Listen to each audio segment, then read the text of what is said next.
Hi, Mike Neil of Dice, Gnomoria, hello. I said last time, this might be the last time that I do a Gnomoria thing. This may really be the last time. What has happened recently is that the gnomes have been standing around not wanting to eat for any good reason. And I have just recently lost pretty much all of them. No. Let's just attack goblins. Uh, yeah, so I think everyone is doomed. I now have my entire kingdom is the population now of 3 people. Because someone just got murdered by a goblin.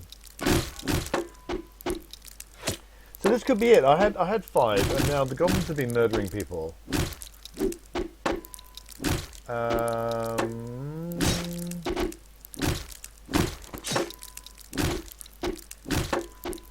This could be me.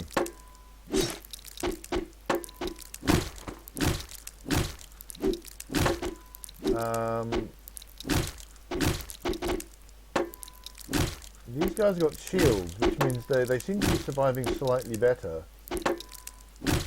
Bled to death. Ennis has died. Logged the brewing quite. So Bolg is murdering people with abandon. The population of exactly 1, who I think is there, getting mobbed.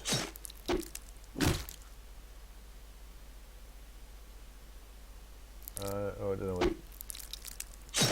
There is a trader and an ambassador.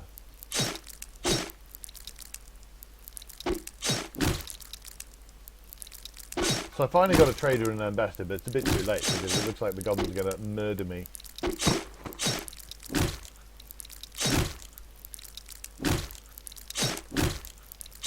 Yep, that's me dead. So that looks to be the end of my Gnomoria adventure there.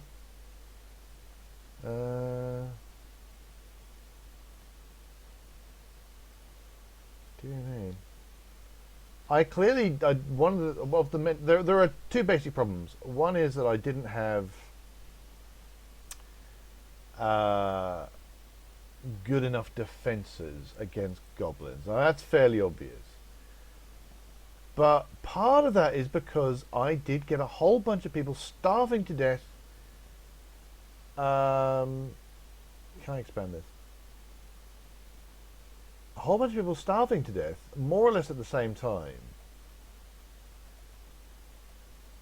And I don't know why that happened. I mean, I had tons of food, and there was no particular reason for it. I'm wondering if the possibility is that I had such a small dining room that not enough people could eat at the same time. Because apparently they start needing to have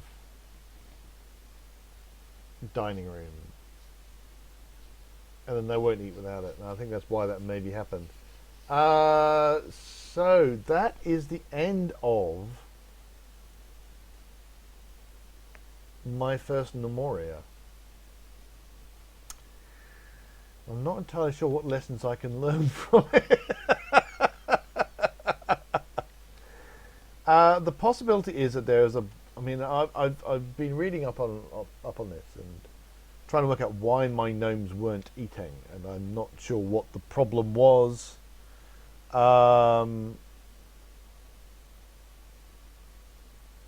And questions about that kind of thing. So they just didn't seem to be eating despite the fact that there was loads of food around, and then they suddenly stopped eating. One of the possibilities, I mean, the 2 possibilities that I mentioned are they need tables and chairs. Maybe. So if I only had the 2 tables and chairs set up, I made a dining room and I put 2 tables and chairs there. And so not enough could actually eat at a time. And so when I had a largest population, they couldn't eat, and so they starved. Another possibility is that because you have different food items.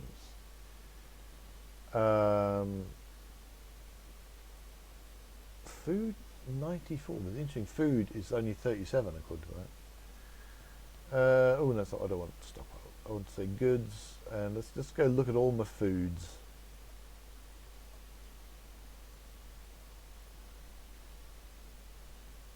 Why is that? Yeah, that's it. Why is?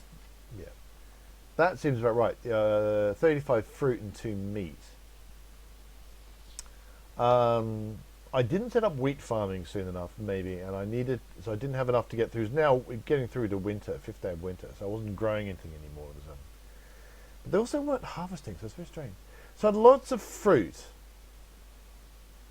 and I had some meat, and I had some bread, I had some cheese and sandwiches and that.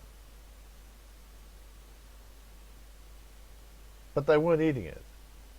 And it's possible that there was a high status bit of food. Someone made a sandwich, for example, which is one of the best food types in the game. And it is possible that what happened was that more than one gnome suddenly said, I want that. I want to eat that sandwich. And they basically, that meant none of them were eating it, and then they all died. Starvation. So I went from about 13 to 5 very, very quickly. Just everyone starved to death more or less on the same day. So if we go right down the bottom here, it's going to be lots of people who died from on 5th day of winter. But I reckon if I go back to about here, 1st day of spring, 4th day of winter. 4th day of winter, they all just starved to death on the 4th day of winter. And the 3rd day of winter. Joined 1st day of summer. I got maybe, you know, I got hardly any seasons in, and then they all died. So that is sadly my first Gnomoria. We'll be playing it some more, maybe. If I have the same thing where suddenly everyone ends up starving to death, which does seem to be a weird thing, that does seem to occur, then we'll give it another go. I'm not sure whether I'm going to make it my daily game thing, because I'm not sure. This is a game that really rewards setting things up and letting it run for a bit, and then intense, you know, bits of activity, and then so on and so on and so forth. I'm beginning to think I should have butchered that. My first new yak, I probably should have butchered. I shouldn't have fought bears. Bears are just too scary. Everyone who fought a bear died. And also I need to start thinking about defences and walling everything in and stuff like that. But never mind, that's that. This is the final sign off from this particular the bold bud. The bold bud is no more, sadly. Should have butchered that first yak just to get that bone needle, to get the tailoring up and running, because that gives you bandages and all sorts of useful things. But there you go. So anyway, thanks for watching the story of the bold bud. It didn't last very long at all. Hope you enjoyed it, and anyway, we'll be doing some other gameplay videos. Not quite sure what. I'll think of something. So like and subscribe if you want to see more of these. Come visit elfdust.com. We're also on Facebook and Twitter, and there are links down below in the video description. Until then, wow, I'd say dig for victory, but I didn't really get any victory. So yeah, look after your gnomes better than I did.